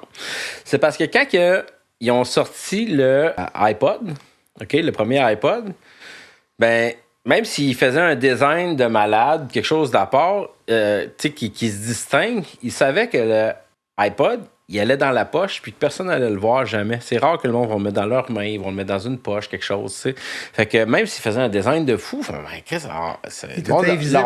Ouais, il est invisible. Mais la seule chose qui est visible, c'est les écouteurs. Puis ils se sont rendus compte que dans ce temps-là, tous les écouteurs étaient noirs, tu sais. Puis en fait, nous autres, ils vont être blancs, puis ça va être distinctif. Puis tu remarqueras des vieilles pubs d'iPod, là, OK? C'était comme du monde qui dansait, là, puis qui était noir, puis tu voyais juste comme les fils d'AirPod, pas d'AirPod, mais d'écouteurs qui étaient blancs. Puis depuis ce temps-là, ça a été leur marque de commerce. Quand c'est blanc, c'est Apple. Mais c'est ça, regarde. Justement, ça nous apporte du côté, justement, un peu marketing puis se vendre. OK? Ouais. Tu sais, parce que là, on peut peut-être bien trouver ça drôle. Gars, Carl, il est là, ta casquette, ça, puis tout le kit, mais moi, je pense que, tu sais, tu peux être le meilleur DJ au monde, puis il y en a sûrement qui sont écœurants. Comme des pilotes de course qui sont les meilleurs, peut-être, puis qui ne coursent pas en Formule 1. Pourquoi? Parce que je pense que ça a rapport avec tes connexions, puis aussi comment tu te vends.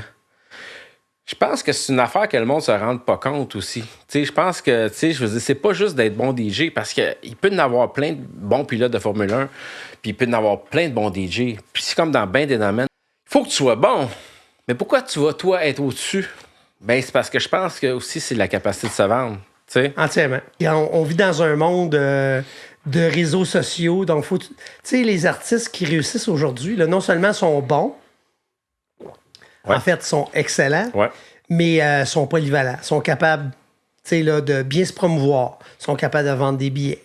Sont capables de connecter avec la fanbase, d'être disponible, d'être accessible.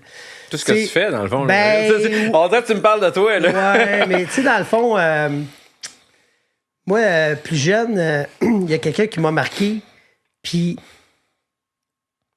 il disait, tu sais, là, tu sais, là, quand tu as une idole dans la vie, là, tu sais, là, en fait, dans chaque domaine, il y en a qui mènent, tu sais, qui sont en avant du peloton. Leaders. Hein, les leaders, ben, ils font des choses que les autres ne font pas. Les artistes aujourd'hui là, qui ont du succès, ils ont des podcasts, sont sur les réseaux sociaux, sont présents. Donc, puis moi, je fais... Hey, t'as été présent, là. J'ai une énergie débordante, infatigable. Donc, moi, je fais tout le temps ça puissance 10. Ben, OK, là, c'est ça. Tu m'amènes vraiment à la bonne place, là. Exactement une affaire, je voulais parler avec toi. Parce que ça, c'est une affaire... Même je t'en ai parlé dans les années qu'on s'est parlé, là, je te l'ai dit même souvent. Carl, maudit, où c'est que tu prends cette énergie-là? Parce que, regarde, là, t'es partout en même temps. Hey, moi, là, j'étais dans l'événementiel plus longtemps, puis je te voyais partout, puis je te disais, Carl, tabarnouche. Puis t'as une vie, t'as un travail, une famille, 3 enfants. 3 enfants. OK? Ouais. What the fuck, là? OK? T'as tout, hey, autant ton milieu de nuit, tu sais, ton milieu underground de DJ, t'étais très, très, très présent. T'as ta job qui doit te demander quand même beaucoup. Tu sais, puis je veux pas aller là-dedans, c'est privé sûrement. Tu sais, t'as demandé quand même beaucoup. Famille, femme, enfant. OK, 3 enfants, OK, avec ta femme. Tu sais, c'est un autre travail, s'occuper de sa famille, tu sais. Chris, c'est quoi? Comment t'as fait pour jongler avec tout ça? C'est une excellente question, mais tu sais, dans le fond, c'est à la fois simple et compliqué. Ouais. Tu sais, moi, je suis quand même très chanceux. J'ai énormément d'énergie. Moi, je suis un hyperactif. T'as certainement Ton frère, il est-tu autant? Ouais. OK. Ouais, vraiment. Moi, je suis le plus tranquille des deux. No joke. Mais toi, hein? Ouais, je suis le plus tranquille des deux. No joke. Mais tu disais que ton frère, il savait pas trop ton milieu. Ben, en fait, il sait que je suis DJ. Il est venu à mon premier bal en blanc quand j'ai joué comme artiste en 2014. OK. Mais tu sais, il connaît pas tous les détails. Ils savent pas que je fais souvent des raves. Même si... Tu sais, avant, faire des raves, c'était comme interdit. Aujourd'hui, c'est permis. Ouais. Hein? Mais dans le fond, le secret, il est assez simple. C'est de bien équilibrer puis de gérer ton temps puis tes priorités. Tu sais, là, si tu budgètes pas ton temps sur les différentes dimensions de ta vie, tu sais, là, donc moi, j'ai 3 vies. J'ai une vie professionnelle. Je fais de la gestion de projet en informatique, en TI. J'ai ma propre entreprise. Mais t'avais déjà un avantage de la gestion de projet. Ouais. En fait, tu sais, c'est le fun parce que c'est une de mes forces ça, d'être organisé. Puis dans le milieu musical, le milieu de la nuit, j'ai un avantage que plein d'autres n'ont pas. Je suis quelqu'un d'organisé. J'ai vu tellement d'excellents DJ, mais qui étaient désorganisés. La consommation qui aide pas aussi. On va se le dire, dans le milieu, il y en a qui consomment. Ouais. Les bons DJ, d'habitude, qui réussissent, ou le monde dans le milieu qui réussit, Ils consomment pas. Ils consomment pas, puis dans le fond, tu veux tellement... Tu sais, on travaille tellement fort pour arriver en haut. Puis, tu sais, il y a tellement d'énergie, d'efforts que tu as mis. Tu veux pas scraper, puis tu veux pas que les gens te voient... non, mais ça peut. Tu sais, magané. Il n'y a pas grand-chose qui peut scraper. La ligne est mince. Ouais. Le succès, là, puis scraper ton succès, là, c'est comme un flat sur la route, là. Tu comprends-tu? Avant d'arriver à la ligne d'arrivée, là, tu étais le meilleur pilote, tu avais la meilleure voiture, tu avais tout ce qu'il fallait, puis paf, un flat. Ouais. Tout s'est joué à ça, tu sais. Ben, on pourrait faire, je pense, une bonne analogie un peu par rapport à ça. Mais dans la vie en général, pas juste comme DJ, là, faut que tu gères vite, que tu équilibres tes priorités. Donc, moi, j'ai une famille. Je suis maintenant divorcé, mais j'ai 3 enfants, je suis en garde partagée. Penses-tu que ça a joué, toi? Là? Parce que je voulais pas en parler, mais là, vu que tu en as parlé, là, penses-tu que ça... C'est sûr que ça l'a certainement coûté ma relation. Tu sais, mon ex, on s'est connus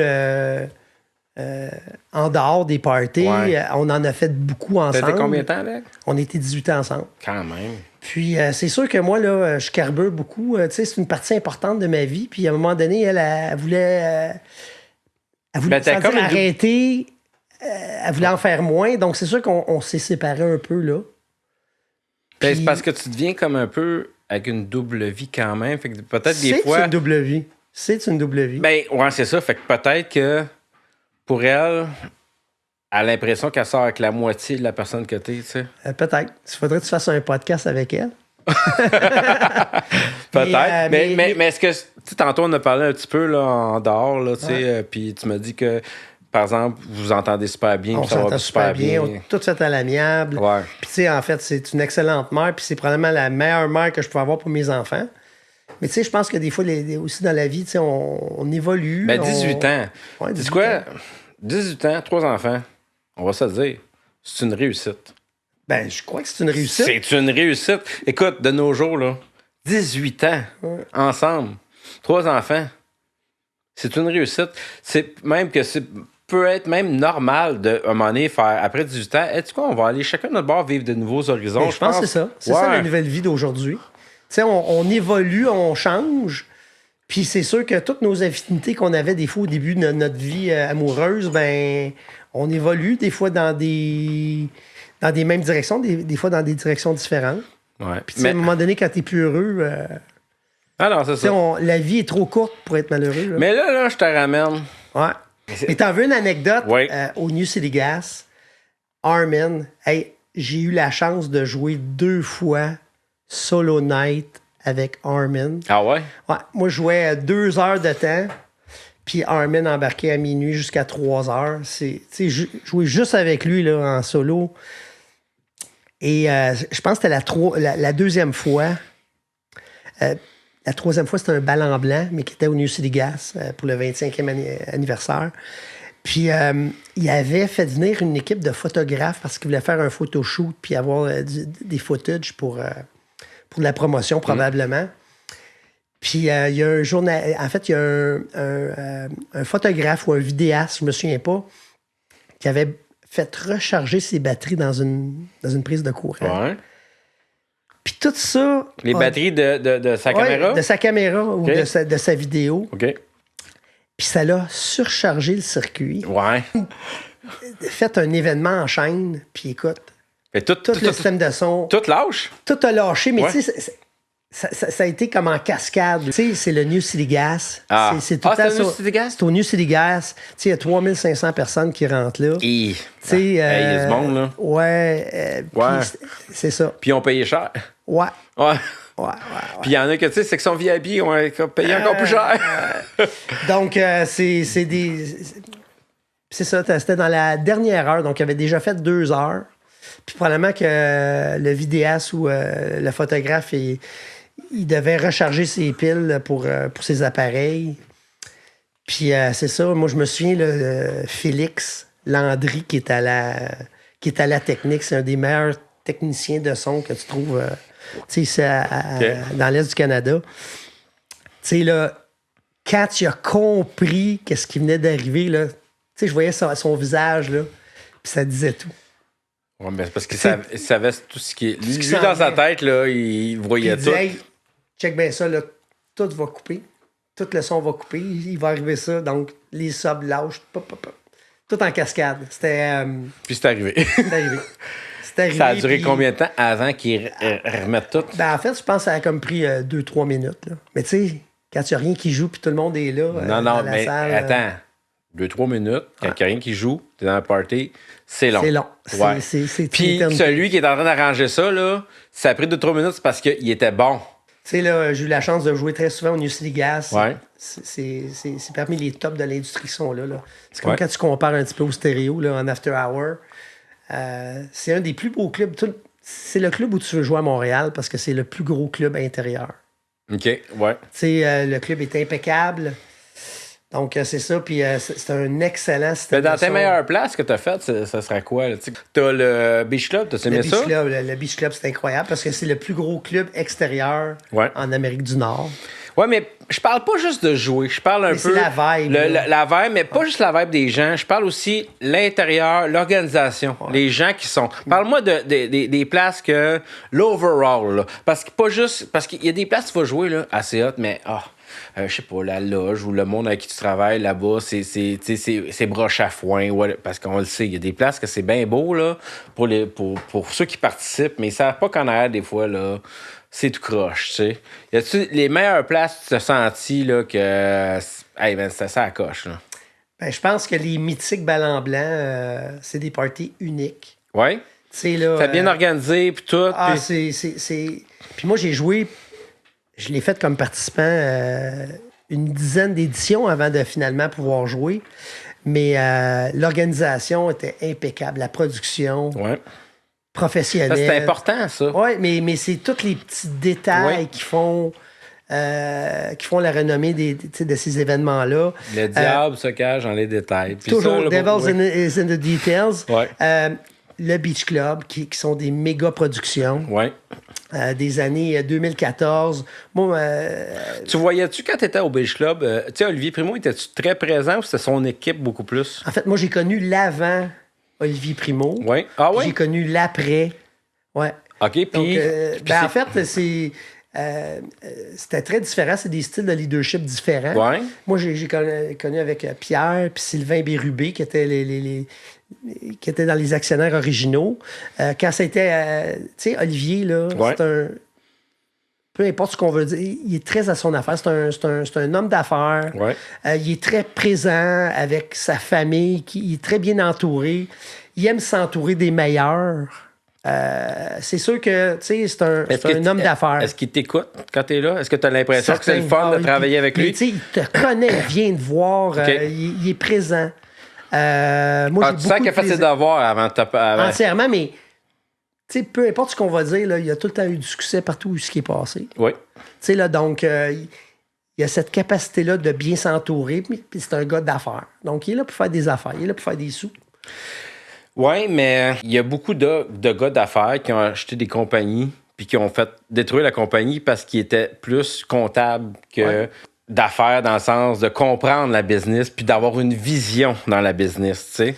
Puis, tu sais, je pense que Olivier Primo, je pense qu'il y a toujours une vision. Mais entièrement. Puis, honnêtement, la première année, là, il était là, mais il collait aucune shot. Il apprenait. OK. Tu sais, là, avec Jean-Louis, avec toute l'équipe qui était là. Il s'est juste bien entouré, puis il a appris de tout ce monde-là. Puis après ça, c'est sûr que là, il a pris plus de place. C'est normal. Qu'on aime moins. Ben oui, mais là, il a compris la business un petit peu plus, puis tu sais, il a teinté ça avec sa vision, qu'on l'aime. Moi, c'est sûr que, tu sais, là, j'étais un DJ de musique électronique, trancy, donc c'est sûr que, tu sais, là, moi, j'ai été laissé un petit peu de côté, puis c'est sûr que ça me fait un petit peu de quoi, mais... Je comprends aussi que c'était moins payant pour lui. Non, mais c'est parce qu'il est allé avec des... écoute, il est allé avec des grosses affaires, là. Oui, mais on avait des grosses affaires, là. Tu sais, des Armin, des Tiesto, des Guetta. Il y avait ça avant. Mais il est allé avec des styles plus payants, comme du hip-hop, etc. Oui, c'est ça. Il a changé un peu. Il a changé un petit peu, mais tout ce qu'il a touché, c'était plein, là. Puis il a fait des sous. Donc, c'est sûr que... Evenco, t'as aimé ça? Hillsonic, Evenco sont dans une classe à part. Ouais. Sont vraiment dans une classe à part. Tu sais, eux autres, c'est le Centre Bell. Mais tu sentais-tu qu'avec Evenco, par exemple, c'était moins personnel, c'était plus business un peu? En fait, j'ai jamais été aussi bien traité comme artiste. Ouais. Tu sais, quand t'es DJ local, je peux-tu le dire? Je peux le dire? Ben oui, tu peux tout dire. Tu sais, souvent, là, t'as peu ou pas d'attention.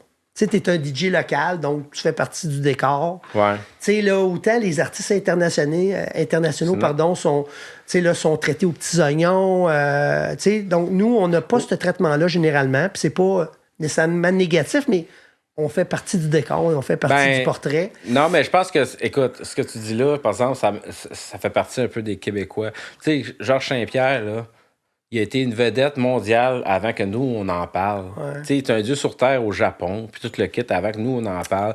Tu sais, Las Vegas, pendant un bout, là, c'était juste des Québécois à Las Vegas. C'était le Cirque du Soleil, c'était Véronique Dicker, c'était les Céline Dion. C'était celui qui fait Elvis, là, je ne sais plus comment il s'appelle. Là. Lui, il y avait... c'est celui qui fait des imitations, là, qui joue du saxophone. Là, André-Philippe Gagnon. Écoute, tu sais, le magicien, là, qui est... comment il s'appelle, le magicien, là, québécois? Choquette. Alain Choquette. OK. Tu sais, on en parle là-dessus ici. On n'en parlait même pas. Puis, regarde, on peut en parler. Des histoires, là, on dirait que je sais pas pourquoi que... Nul n'est prophète en son pays. Ouais, mais ailleurs, on dirait qu'ils vont s'encenser entre eux. On dirait que, je sais pas pourquoi les Québécois, je sais pas, on aime toujours mieux ce qui vient d'ailleurs, on dirait. On dirait l'importation, ça vaut plus d'argent que nous, tu sais. Pourtant, man, on a tellement de... Ça, c'est une affaire, par exemple. Des fois, je me bats beaucoup pour que le Québec... Hey, regardez ce qu'on a. Regardez ce qu'on a, comment qu'on est... Tu sais, des fois, le nez pour un petit pain, là, je suis un peu tanné, là. Je suis comme, hey, regarde, tu sais... Je suis content de t'interviewer, justement, pour te parler, parce que... Je pense qu'il y a plein de monde qui ne savent pas tout ce que tu as fait, avec qui tu as été, justement. Tu sais, pas les acteurs, mais les acteurs dans le domaine qui ont tellement été hot que toi, tu étais avec eux autres, tu sais, puis que sûrement, tu es allé chercher à l'aéroport, tu as jasé avec eux autres, puis qu'il a aimé ton disque, que tu nous disais tantôt, puis qu'il l'a signé parce qu'il l'aimait. Fait que, non, en tout cas, anyway, je sais même plus où qu'on était dans ce qu'on mais tu sais, tu me disais où est-ce que j'avais été bien traité, tu sais. Evenco. Evenco, ouais. Un traitement vraiment, même les DJ locaux, ils nous traitaient là, aux petits oignons. J'aime beaucoup Célonius et des Gas, qui nous traitent très bien généralement. Ouais. J'ai-tu bien traité, moi? C'est correct? Écoute, c'était le fun. C'est moi qui t'en dois plus avec Miltana puis Malek. Tu sais, pas de set time. C'était la première fois que je faisais ça. Tu sais, là, c'était open set times. On décidait... Ouais, ça, c'était une idée qu'on avait faite, ça, par exemple. J'adorais ça, puis... Tu sais, j'ai fait beaucoup de back-to-back. Ouais, c'est ça. Ouais, c'est vrai. Hey, tu me rappelles de quoi? Je me rappelais même plus. Hein, ouais? Je vous avais dit, vous allez jouer les trois, mais vous allez faire votre time set toute la nuit. Vous allez vous amuser, puis vous allez le construire à trois cette nuit-là. Puis, tu sais, on avait des idées, puis ça n'a pas été ça pantoute. On a dérapé. Ouais. Ah oui, je m'en rappelle après. C'est ça, tu sais, le moment présent, comment ça peut t'amener. Puis c'est ça, tu parlais de lire la crowd, de t'adapter. Je pense surtout qu'est-ce qui a beaucoup changé la game, c'est au niveau des agences. Tu sais, dans le temps, là, quand j'ai commencé à être un petit peu plus impliqué dans les événements, tu sais, là, les talent buyers, ils appelaient directement Armin Tiesto sur leur téléphone. T'es-tu disponible? Comment tu charges? Mais aujourd'hui, chaque artiste a son manager, puis il fait partie d'une agence. Puis c'est sûr que les agences, eux autres, sont là pour faire de l'argent. Donc, tu sais, là... La game a changé. Ben, en fait, c'est que les prix, là, ça l'a multiplié par 10, par 15, le prix des artistes. Okay. Puis à Montréal, on a tellement été... En fait, je veux pas dire à Montréal, mais au Québec, on a tellement été habitués à avoir les plus gros noms que si t'as pas les gros noms, les gens sortent plus. Puis avoir tous les gros noms, je sais pas que si tu sais comment ça peut coûter un artiste de nos jours. Là. Non. Là, comment tu penses qu'un Calvin Harris, comment tu penses qu'un Martin Garrix, comment un Armin, un Tiesto? Aucune idée. 400 000 US. Hein? Pour une prestation. 400 000 moi, j'avais, US. Je vais te le dire parce que je voulais pas m'avancer, mais dans ma tête, j'avais 30 000, genre. Ah non. T'sais? Ça coûtait ça il y a 20 ans. Puis la devise de comparaison, c'est tout le temps les dollars US. Puis ce qui nous fait mal, en plus, à Montréal, on est rendu à un taux de change qui est presque à 1,5, 1,45, 1,47. Donc, le dernier TransUnity, on avait 125 000 US de DJ. On avait 3 salles. Quand on a signé les ententes il y a à peu près 1 an, puis là, on paye. Tu sais, on était à 1,3, on est rendu à 1,47. C'est des sommes faramineuses. Donc, tu sais, puis... Ben, c'est parce que ça avec tu sais, en tout cas, Monkey Business... Ça te coûtait 30 000, c'est rendu ça tout 50 000. On avait Ferry Corsten, Alan Fila, John O'Callaghan, tu sais, Alex Morph. Sauf que, tu sais, tu mets un Tiesto, un Armin Van Buuren sur un flyer. Ben oui. T'es garanti d'avoir entre 5 et 10 000 personnes. Ouais, c'est ça. Ouais. Tu sais, tu mets un Carl Chaotic, tu vas avoir, tu sais, là, un 300, 400 personnes, 500 personnes. C'est ça la différence. Oui, je sais. Le nom, c'est la notoriété, c'est le prestige. Ouais. Non, donc, tu sais, ça se monnaie, là, puis les agences le savent très bien. Oui, c'est ça. Ouais. C'est les agences qui ont fucké le chien, dans le fond. Les agences, tu sais, aujourd'hui, là, c'est comme au hockey, là. Tu sais, là, au repêchage, là, c'est ça.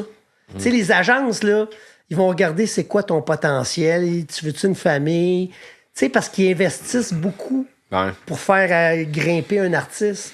Donc, c'est un investissement, puis ils veulent que ça rapporte. Hey, Carl. C'est fou, hein? On commence à être à la fin, là. OK? Ouais. On a fait quand même un bout, là. Puis, tu sais quoi, je pense qu'il y a pas mal d'autres affaires encore à jaser.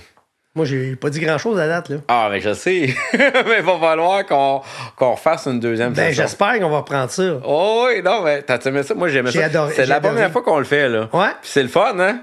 Ben, en tout cas, moi, j'ai adoré. Moi, t'étais la J'espère même juste que ça va être intéressant et ça va être bon. Ben, moi, je t'ai trouvé intéressant, en tout cas. Ouais, Il y a une c'est affaire. plus les autres que... J'espère. Moi, j'aime. Écoute, le gars, là, il y a du goodies. Il y a du goodies un peu partout. Vous savez que t'as pogné ça? Ah là là, ça, c'est... Hey, c'est toi, là! Ouais, c'est moi ça, c'est un petit En bobblehead. bobblehead, genre? Ouais, c'est moi ça. Tu sais, dans le fond, mes enfants, ma plus jeune, elle me disait hey, qu'est-ce que tu aimerais avoir pour la fête des pères? Je dis j'aimerais avoir un petit bobblehead. C'est tes enfants qui t'ont fait ça? Ben oui puis non. Mais tu sais, elle avait pas d'argent, elle dit papa, j'ai pas d'argent, c'est OK. Fait que c'est moi qui l'ai acheté, puis je l'ai mis dans un cadeau, puis j'ai dit hey, merci pour ton cadeau. Ah, mais ouais, mais OK, mais c'est le cadeau qu'il voulait t'offrir, tu sais. Wow! Ah, OK, c'est hot, ça. Écoute, parce qu'en plus, là, moi, je suis dans ta pièce, site, là, puis c'est comme, ça fait longtemps que je te connais, mais là, on dirait que c'est comme s'il y avait plein de choses que je connaissais pas de toi. Tu sais, comme, regarde, là-dessus, là, je sais pas si on le voit, là, avec les caméras, on le voit dessus, je sais pas, en tout cas, regarde. C'est mon premier booking. Écoute, à l'Eclipse toute Night Club. jeune. Ben, toute jeune avec Malek, puis avec Just in Time. Ben, Malek, grâce à toi que j'ai eu pour mon premier événement, Malek aussi, extraordinaire. Tu sais, il va falloir qu'on ait un rendez-vous avec Malek aussi. Hey, Malek, c'est un des... Tu sais, j'ai fait beaucoup de back-to-back de ma vie. Ouais. Puis, tu sais, là, être en symbiose connectée, c'est le seul avec qui j'ai... Tu sais, là, j'ai eu des super back-to-back Ouais. avec Mike Hardy, avec... Mais celle-là, Onyx, c'est une avec- vraie symbiose Mais avec eux. J'avais jamais connu ça. C'était quoi connecter avec un Ah artiste, ouais? puis c'était dans un pack, en plus. Hein? C'était dans un pack. Pas ce Space Oddity? Non, c'était un autre. Puis écoute, il avait amené une bouteille de vodka. On était pas Ouais. mal avancé, puis c'est comme ça qu'on a connecté. Et c'est un des grands aussi là, qui fait partie là, tu sais, là, des légendes montréalaises. Vraiment. C'est là, moi puis lui, vraiment. on était chanceux. On était parmi les derniers artistes qu'on appelait Ballon Blanc là, Ouais. de Playground Production. Bon, Donc, mais là, regarde bien ça, OK? On va conclure ça, mais on va reprendre ça. Mais il y a une chose que j'aimerais, parce que tantôt, tu m'as montré quelque chose. Parce que là, regarde, tu as ta table à mixage, OK? Qui est là. Puis, c'est quoi ça en passant? Ça, c'est un RMX 1000. Donc, c'est une boîte à effets. Donc, sur un mixeur, on a déjà plusieurs effets qui sont là. Ouais. C'est la partie de droite, là. Dans le fond, c'est toute cette partie-là. Je sais pas si une caméra. Parce qu'il qui faut le pointe. comprendre, ça, c'est un mixeur. Ça, c'est un mixeur. Puis ça, là, c'est des tables C'est qu'on des appelle. tables. En fait, c'est l'équivalent. Ça remplace les tables Tables tournantes. tournantes. Tout à fait. Ça, ouais. Donc, avant, c'était des disques. Ben, le dernier au bout, le CDJ 2000 Nexus, tu peux vraiment mettre Fait que des t'as- CD. Tu as 3 tables tournantes, Et 3 on pourrait tables. dire, puis tu as une table à effet. En fait, ça, c'est un sampler. Un échantillonneur en bon québécois. OK. Tu sais, où tu peux faire des sons puis faire des beats avec. OK. Puis ça rajoute des effets supplémentaires que tu peux pas faire avec la boîte à effets. Tu sens ça du super mixeur. gros, là, ça? T'aimes-tu vraiment ça? C'est super débile écœurant. OK. Sauf que malheureusement, un petit peu comme les samplers, t'en as jamais dans les clubs ou pratiquement jamais. Mais tu peux-tu les apporter quand t'arrives? Ouais, mais je sais pas si tu vois, là, il y a à peu près 52 fils qui pendent Ouais, après parce ouais. qu'il y a des retours. OK. Donc, tu sais, je l'ai amené quelques fois, Ouais. mais, tu sais, C'est un char. ça coûte cher, puis malheureusement, tous les équipements, là, comment ça se brise, c'est tout le temps dans le transport. Tu sais, là, je pense que Marc... hein.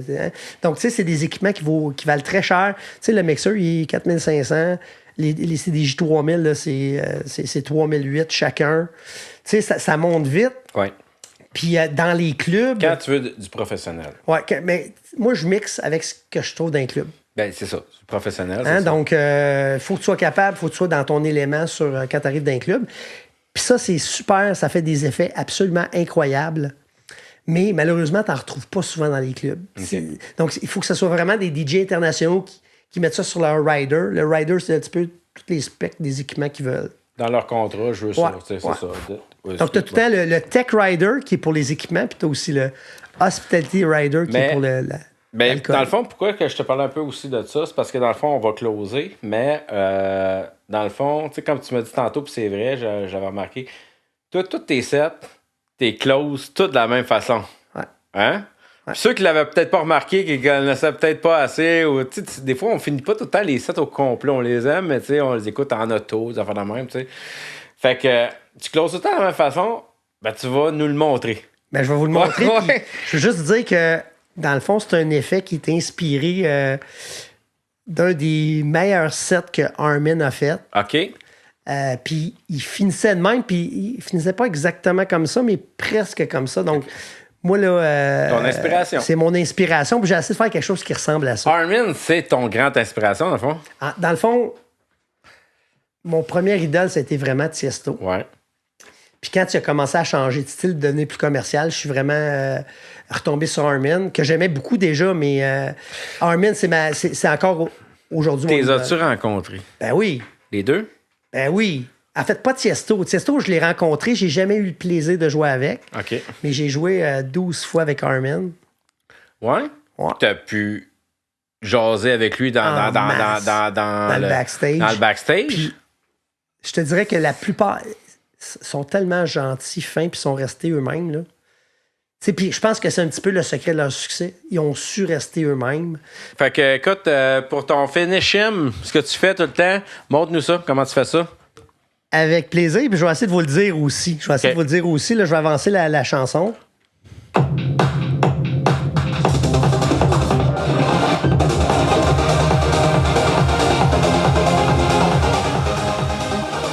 Donc, je fais une loupe, puis je vais la couper. Puis avec le wide, je vais monter la vitesse comme si on accélérait, puis je fais un ralentissement. Donc, c'est comme si on freinait. OK.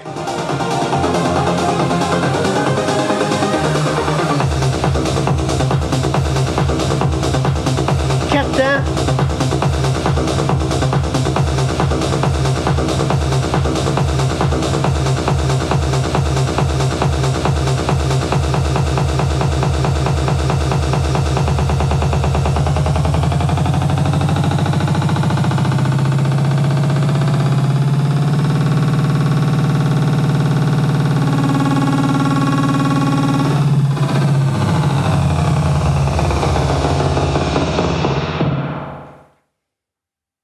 Yeah! All right! That's it. All right. Hey, écoute, ben, Carl, Hey! on va s'en reparler une prochaine émission. Hey, merci beaucoup. Merci pour l'invitation. Ben là, écoute, Toujours un plaisir. on s'en Tu sais revoit, que j'aime mon être ton cobaye. Ouais. Écoute, let's go. Salut. All right. All right, c'est bon, ça. Hey, merci. Hey, merci Marc. Puis Yannick, merci. Hey, écoute, les gens voient pas tout le travail de préparation.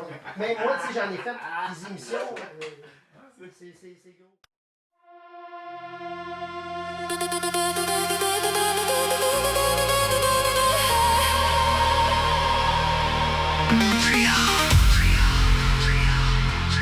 Chaos is coming.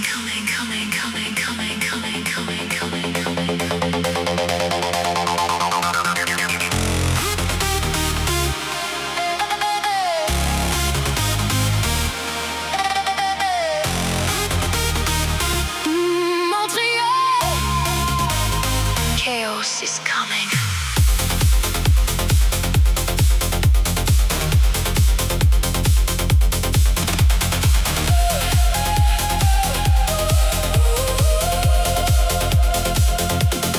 Depuis 2005, il enflamme les nuits. De Montréal au plus grand festival, il lie la foule comme personne, il la fait vibrer. Carl chaotique, le maître du chaos sur scène. Et dès qu'aux étoiles, il élève le son. Avec Armand Ferry, Marcus, Cosmic Gate. Son énergie est contagieuse, sa passion sans fin. Il transforme chaque nuit en légende. Chaos dans la stratosphère, Carl chaotique fait trembler la terre. Des dance floors en feu jusqu'aux étoiles. Il règne sur la transe, il est immortel. Chaos dans la stratosphère, 4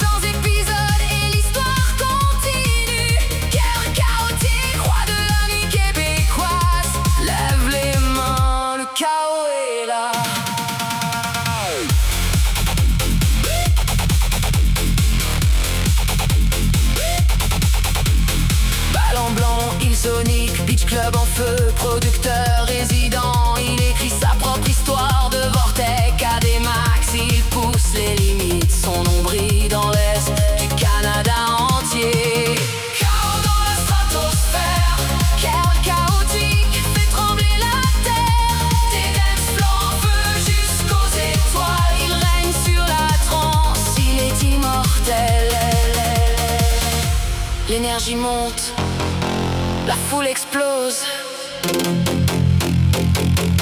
Persévérance, enthousiasme, passion pure.